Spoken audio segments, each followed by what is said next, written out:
नमस्कार दोस्तों, आप सभी का बहुत-बहुत स्वागत है यूट्यूब चैनल आईएएस सॉल्यूशन में।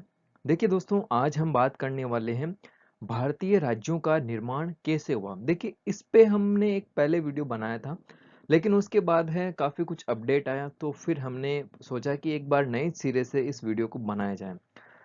तो इसमें देखिए हम बात करने वाले हैं जो अभी वर्तमान में कितने 28 जो स्टेट हैं और हमारे जो 8 यूनियन टेरिटरी हैं, यानी कि संघ शासित जो प्रदेश हैं 8, उनका निर्माण है वो कैसे हुआ, उन सभी के बारे में हम अच्छे से चर्चा करने वाले हैं। तो चलिए शुरुआत करते हैं। देखिए, सबसे पहले हम बात करते हैं हमारा जो इंडिया का जो बिफोर पार्टीशन और आफ्टर पार्टीशन का जो क्या हिस्ट्री है उसके बारे में। देखिए, बिफोर पार्टीशन की हम बात करें, यानी कि 1947 से जो पहले का जो पीरियड है, उसमें कौन-कौन सी चीज़ें भारत में थी। देखिए, भारत में देखिए जो अभी हम बात करते हैं पाकिस्तान की। जो पाकिस्तान है पहले भारत में ही हुआ करता था। उसके बाद है बांग्लादेश, वो भी है भारत में ही हुआ करता था। देखिए यहाँ पे है, ये पाकिस्तान है और यहाँ पे देखिए ये है बांग्लादेश है। तो ये पाकिस्तान और बांग्लादेश है, दोनों भारत में ही थे। इसके अलावा देखिए यहाँ पे जो श्रीलंका है, ये भी पहले भारत में ही हुआ करता था। और इधर है म्यांमार, ये भी भारत के ही हिस्से थे। लेकिन बाद में धीरे-धीरे ये सब हैं अंग्रेजी शासन से मुक्त होते चले गए। जो ब्रिटिश शासन था, भारत भी मुक्त हुआ 1947 में, ठीक है, आपको पता ही है जैसा कि। और पाकिस्तान भी है भारत की साथ ही मुक्त हुआ था 1947 में ही, ठीक है। तो जब ब्रिटिश शासन से मुक्त होने के बाद में क्या स्थिति बनती है, तो 1947 के बाद में हम बात करते हैं। तो देखिए यहाँ पे हम जिसको हम पाकिस्तान कहते थे, पहले ये वेस्ट पाकिस्तान हुआ करता था और जो अभी जो बांग्लादेश है उसको ईस्ट पाकिस्तान कहा जाता था। लेकिन जो बांग्लादेश है 1971 में भारत के एक जबरदस्त इंटरवेंशन से, भारत की भागीदारी के माध्यम से ईस्ट पाकिस्तान है वो बांग्लादेश में बन गया। अब देखिए बात करें 1948 में, यहाँ पे ये बर्मा है, ये अलग हो गया। उसके बाद ये 1948 में ही है, ये श्रीलंका भी है, अलग हो गया भारत से। ठीक है, मतलब भारत से नहीं, एक तरह से ये ब्रिटिश शासन से है मुक्त हो गए। ये सब है ब्रिटिश शासन के अंतर्गत आता था। भारत भी 1947 में ब्रिटिश शासन से है मुक्त हो गया। अब हम चलते हैं आगे। देखिए, भारत में क्या था जब भारत आजाद हुआ था, तो बहुत सारी समस्याएं थी। भारत जब आजाद हुआ था, क्या क्या समस्याएं थी उनकी हम सबसे पहले बात करते हैं। दोस्तों, सबसे पहली तो समस्या ये बड़ी थी कि भारत है अलग अलग टुकड़ों में विभाजित था। छोटी बड़ी से लेकर लगभग 552 है रियासतें थी और उनके अलग अलग राजा वगैरह होते थे। अब उनको शामिल करना भारत में एक डिफिकल्टी भरा प्रोसेस था। तो इसको किसने किया इस काम को पूरा? जो हमारे सरदार वल्लभ भाई पटेल, जिसको हम लौह पुरुष के नाम से जानते हैं, उन्होंने इन 549 रियासतों को तो भारत में मिला लिया। लेकिन अब देखिए कुछ ढीठ होती है, कुछ ढीठ चीजें होती हैं, मतलब वो अपने आप में ही अड़े रहते हैं। तो उनमें 3 रियासतें थी, जिसमें एक का नाम है जम्मू एंड कश्मीर, ठीक है। एक थी जम्मू एंड कश्मीर रियासत, दूसरी थी जूनागढ़, ठीक है, ये जूनागढ़ रियासत, और तीसरी थी हैदराबाद। ये तीनों रियासतें क्या थी भारत में, ये अलग अलग तरीके से विवाद पैदा कर रखा था। जम्मू कश्मीर है, ये अपना अलग ही राजा था, इनका राजा। और इनका जो जूनागढ़ है, इनका क्या था कि ये जाना चाहते थे पाकिस्तान में, कि भाई हम तो पाकिस्तान में सम्मिलित होंगे, पाकिस्तान में ये जाना चाहते थे। और यहाँ से हैदराबाद है, इनकी भी समस्या तकड़ी थी, ये भी पाकिस्तान में ही जाना चाहते थे। जो इनका जो राजा था, जो निजाम था, वो मुस्लिम था, तो यह भी पाकिस्तान में जाना चाहते थे।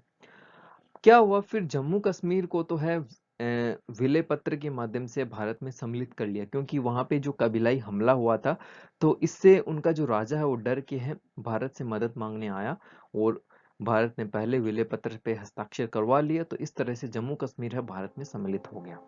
उसके बाद बात करें जूनागढ़ की। अब जूनागढ़ है पाकिस्तान में जाना चाहता था, तो हम हमारे ही हिस्से को पाकिस्तान में कैसे जाना दे सकते थे, ठीक है। तो क्या हुआ, वहां पे है जनमत संग्रह करवाया गया।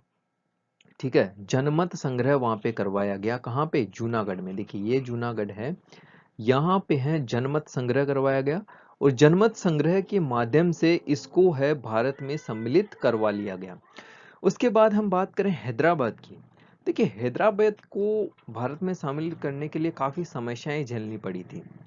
इसको है पुलिस कार्रवाई के माध्यम से, सेना को एक तरह से इंटरवेन करना पड़ा, सेना के माध्यम से, पुलिस कार्रवाई के माध्यम से है इसको है भारत में सम्मिलित किया गया 1948 में। तो ये जो 3 रियासतें थी ये काफी डीट रियासतें थी, इनको भारत में सम्मिलित करने के लिए काफी समस्याएं पैदा हुई।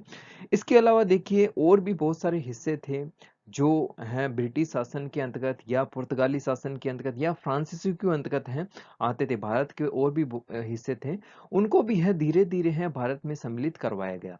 जैसे कि हम बात करें हैं गोवा की। गोवा को देखिए 1961 में, गोवा है, गोवा को 1961 में है पुर्तगाली शासन से मुक्त करवाया गया और भारत में सम्मिलित करवाया गया। देखिए यहाँ पे है गोवा। उसके बाद है दमन दीव, ये भी है पुर्तगाली शासन के अंतर्गत आता था, इसको भी 1961 में भारत में सम्मिलित करवाया गया। उसके यहाँ पे देखिए ये पांडुचेरी है, ये फ्रांसीसियों के अंतर्गत आता था। ठीक है, फ्रांसीसियों के अंतर्गत आता था, इसको भी है 1954 में, 1954 में इसको भारत में सम्मिलित करवाया गया।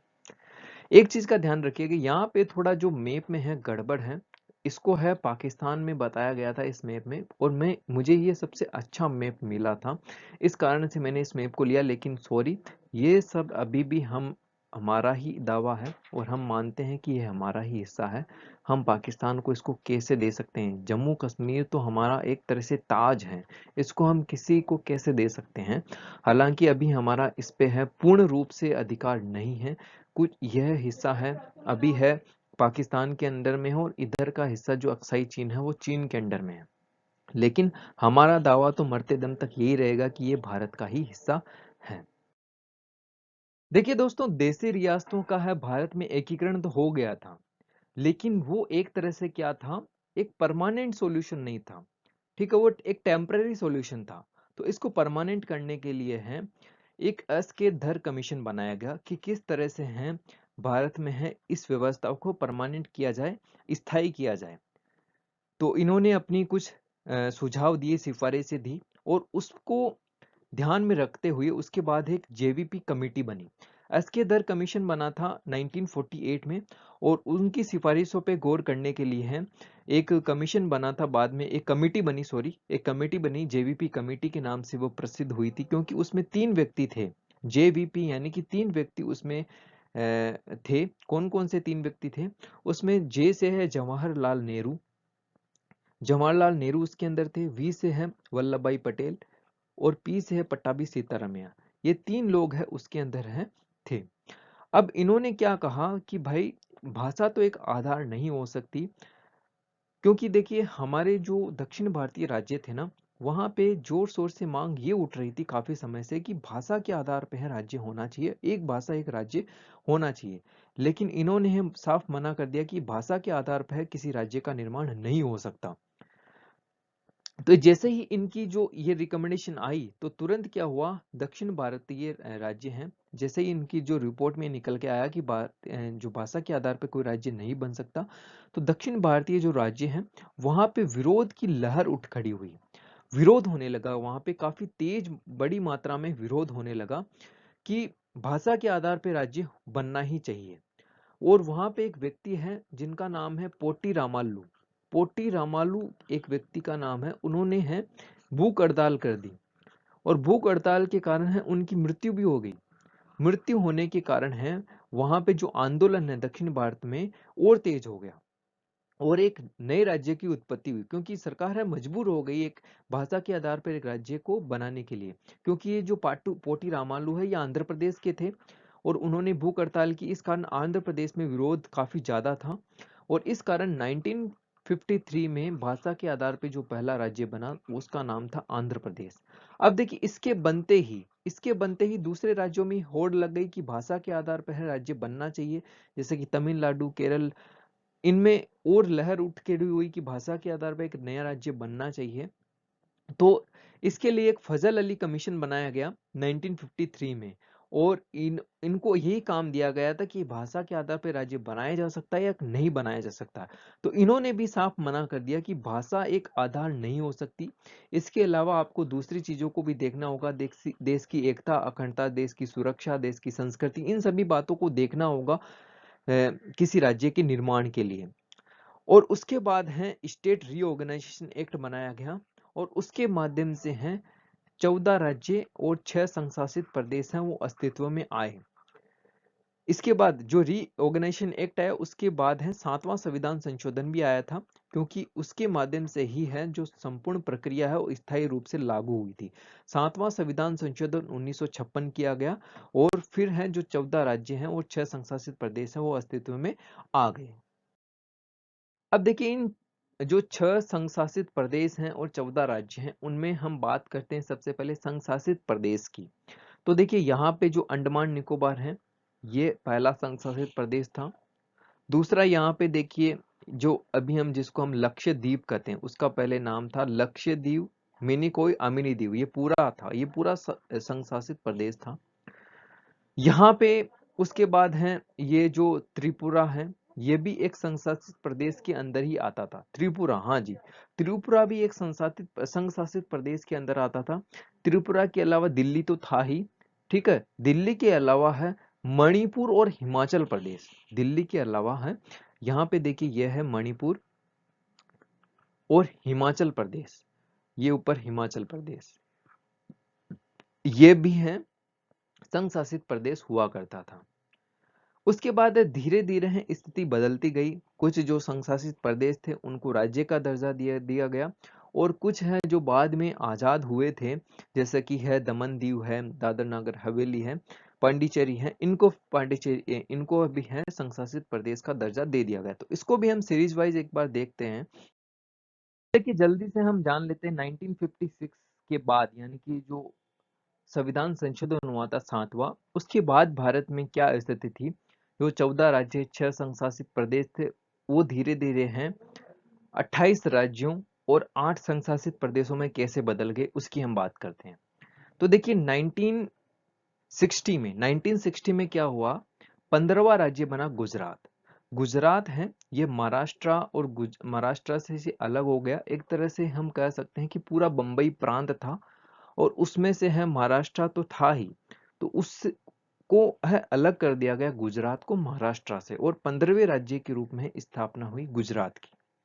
तो गुजरात है 7वें संविधान संशोधन के बाद में जो स्टेट बना वह पहला स्टेट कौन सा था, वह गुजरात था और यह 1960 में 1960 में यह सब हुआ था।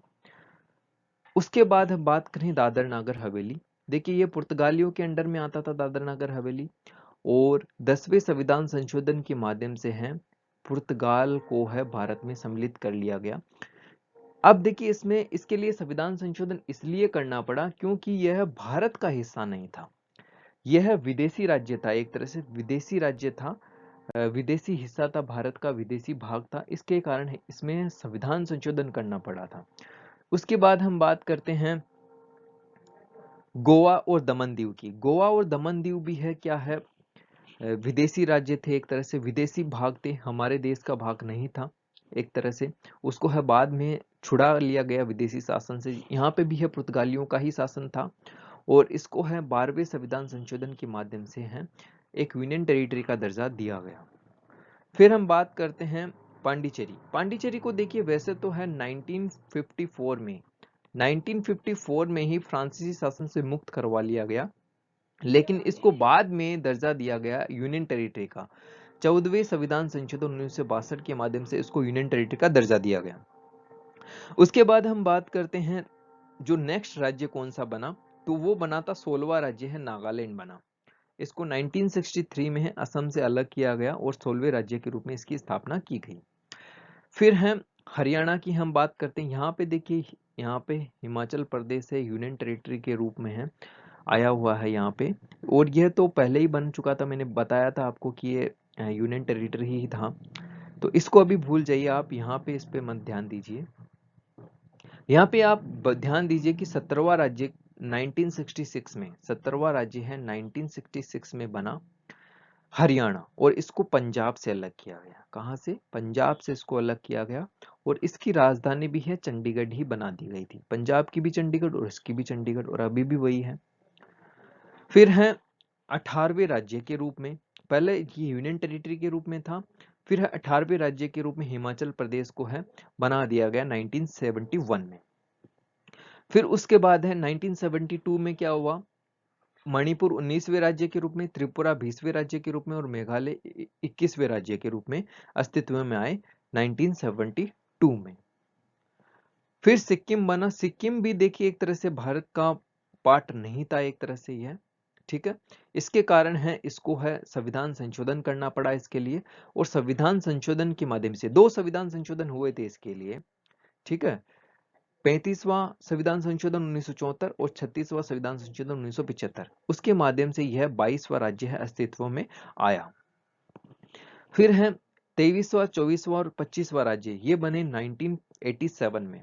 और कौन कौन से हैं? मिजोरम 23वां बना, अरुणाचल प्रदेश 24वां राज्य बना, और 25वां राज्य बना था गोवा 1987 में। गोवा पहले यूनियन टेरिटरी हुआ करता था, उसके बाद यह है इसको भी है पूर्ण राज्य का दर्जा दे दिया गया। फिर बात करते हैं 26वें राज्य के रूप में, यह बना छत्तीसगढ़। फिर 27वां उत्तराखंड और 28वां झारखंड, ये 2000 में बने थे, सन 2000 में, ठीक है। सन 2000 में है ये 3 और नए राज्य अस्तित्व में आए। छत्तीसगढ़ को अलग किया गया था मध्य प्रदेश से, उत्तराखंड को अलग किया गया था उत्तर प्रदेश से, और झारखंड को अलग किया गया था बिहार से, ठीक है। उसके बाद देखिए हम बात करते हैं तेलंगाना की। तेलंगाना बना हमारा 29वां राज्य। तेलंगाना कौन सा राज्य बना? 29वां राज्य बना 2014 में। लेकिन 2019 में क्या हुआ?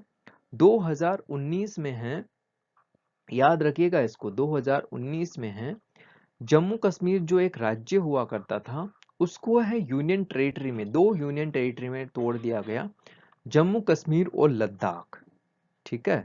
2 यूनियन टेरिटरी में इसको डिवाइड कर दिया गया।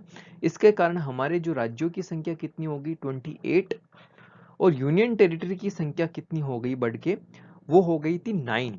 लेकिन क्या हुआ बाद में, एक यूनियन टेरिटरी है कम कर दिया गया। कौन सा? देखिए जो दादर नागर हवेली और दमन दीव है, इनको सम्मिलित कर दिया गया, ठीक है। दादर दादर नागर हवेली और दमन दीव है, इनको एक ही यूनियन टेरिटरी बना दिया गया। इस कारण जो यूनियन टेरिटरी की संख्या भी कितनी है? 8 है। कितनी है? 8। और राज्यों की संख्या कितनी है? 28। अब देखिए कुछ और चीजें हमें डिस्कस करनी है, जैसे कि अभी हम बात करें जो भारत का जो स्थिति है। देखिए यहाँ पे जो ऊपर का हिस्सा है ना, ये पीओके है, पाक ऑक्यूपाइड कश्मीर, पाक अधिकृत कश्मीर है। अभी इस पे है कश्मीर का हिस्सा है, इसको आज़ाद कश्मीर के नाम से भी जानते हैं, जम्मू कश्मीर में, सॉरी पाकिस्तान में। यह अभी पाकिस्तान का हिस्सा है, और पाकिस्तान ने इसको जबरदस्ती हथिया रखा है। और इधर है अक्साई चीन। ये अक्साई चीन है 1962 में जब वार हुआ था भारत और चाइना के बीच में, भारत और चीन के बीच में, तो चीन ने इसको हड़प लिया था। और यहाँ पे एक है सक्सकाम ग्लेशियर है, या वैली का दियो यहाँ पे सॉरी सक्सगाम वैली है, और सियाचिन ग्लेशियर है।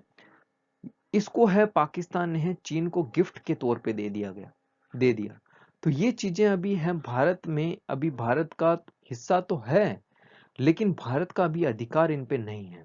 भारत दावा करता है कि ये हमारा, और हम मरते दम तक अपना दावा इस पे करते रहेंगे कि ये हमारा ही है और हम इसे लेकर रहेंगे, लेकिन ये अभी हमारे अंदर नहीं आता, हमारे अधिकार में नहीं आता। उसके बाद देखिए अभी कुछ समय पहले चर्चा में था यहाँ पे काला पानी, ठीक है। नेपाल ने कह दिया था ये काला पानी हमारा है।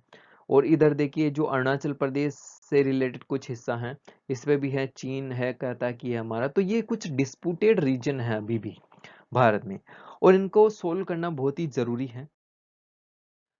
अब देखिए कुछ जो राज्यों और यूनियन टेरिटरीज के जो नेम चेंज हुए थे, उनको भी हम देख लेते हैं, ये भी काफी इंपॉर्टेंट है। देखिए मद्रास है वो तमिलनाडु में कन्वर्ट हो गया, ठीक है। मद्रास है तमिलनाडु में कन्वर्ट हो गया 1969 में। और उससे भी ऊपर यूनाइटेड प्रोविंस, यानी कि संयुक्त प्रांत जिसको हम कहते थे पहले, वह है यूपी में कन्वर्ट हो गया 1950 में। कब हो गया? 1950 में। और फिर देखिए यहाँ पे जो मैसूर है कर्नाटक में कन्वर्ट हो गया 1973 में। लक्षद्वीप मिनी कोई अमिनी द्वीप है लक्षद्वीप में कन्वर्ट हो गया 1973 में ही। दिल्ली कहा जाता था उसको NCR Delhi national capital region Delhi में बदल दिया गया 1992 में, और इसके लिए अमेंडमेंट करना पड़ा था 69th अमेंडमेंट 1991। उसके बाद है उत्तरांचल उत्तराखंड में कन्वर्ट हो गया 2006 में। पौंडीचेरी था उसको पुडुचेरी में कन्वर्ट कर दिया गया 2006 में। उड़ीसा उड़ीसा था उसको ओडिशा में कन्वर्ट कर दिया गया 2011 में। जम्मू कश्मीर है, जम्मू कश्मीर पहले राज्य हुआ करता था, अब जम्मू कश्मीर एंड लद्दाख है एक यूनियन टेरिटरी बन गए 2019 में। और दमन दीव और दादर नगर हवेली दो अलग अलग यूनियन टेरिटरी हुआ करते थे और उनको है मर्ज कर दिया गया 2020 में, ये जनवरी 2020 में हुआ था। अभी जो हमारा जो मैप दिखता है भारत का जो मैप दिखता है, ठीक है, ये न्यू मैप है भारत का। तो दोस्तों आपको सारी चीजें हैं आसानी से समझ में आ गई होगी इस वीडियो में। अगर और भी आपका कोई डाउट है तो हमें कमेंट में जरूर बताइएगा। इस वीडियो में इतना ही। जय हिंद, जय भारत।